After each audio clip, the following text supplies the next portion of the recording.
আশা করি তোমরা খুব ভালো আছো, আমিও খুব ভালো আছি। সকালে নতুন একটা ব্লগ শুরু করছি।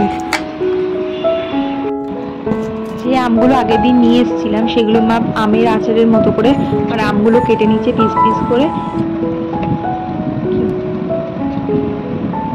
আমগুলো বেশিরভাগ প্রায় কাটা হয়ে গেছে, এবার আমগুলো ভালো করে ধুয়ে নিতে হবে, কারণ আমের মধ্যে তো অনেক কষ থাকে, সেগুলোকে ভালো করে ধুয়ে নেওয়া হচ্ছে।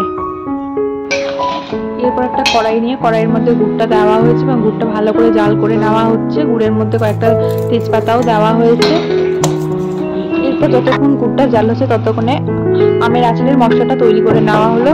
তাতে দেওয়া রয়েছে শুকনো লঙ্কা, মৌরি, ধনে, আরো নানা অনেক জিনিস দেওয়া আছে।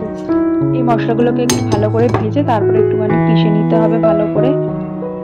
এই জন্য সব মশলাগুলোকে বেলুন চক্কি দিয়ে ভালো করে গুঁড়ো গুঁড়ো করে নিচ্ছে। আমরা এখানে কোনো চিনি ইউজ করিনি, কারণ বাবার তো সুগার আছে, ওই জন্য আর কি চিনিটা হলে বাবা একদমই খেতে পারবে না, গুড়টা হলে তাও বাবা অল্প হলেও একটু খেতে পারবে। আপনারা চাইলে চিনিটা ইউজ করতে পারেন। এই গুঁড়ো করে রাখা মশলাগুলো যে গুড়টা জাল হচ্ছিল সেই গুড়ের মধ্যে দিয়ে দেওয়া হবে এবং তার সাথে সাথে আমগুলোও দেওয়া হবে। এবার গুড়, আম আর মশলাগুলোকে ভালো করে জাল নিয়ে দিতে হবে, বেশ খানিকক্ষণ ধরে ভালো করে জাল দিতে হবে।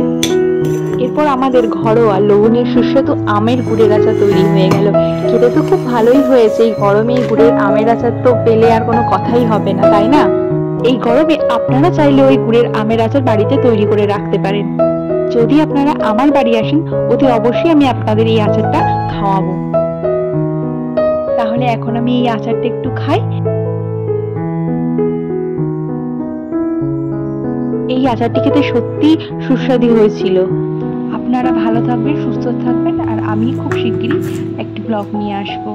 আর একটি কথা, প্লিজ চ্যানেলটিকে সাবস্ক্রাইব করে দেবেন, লাইক করে দেবেন, শেয়ার করে দেবেন, আর ভালো লাগলে অতি অবশ্যই আপনারা আমার পাশে থাকবেন। দেখা হবে পরের একটি ব্লগে। টাটা।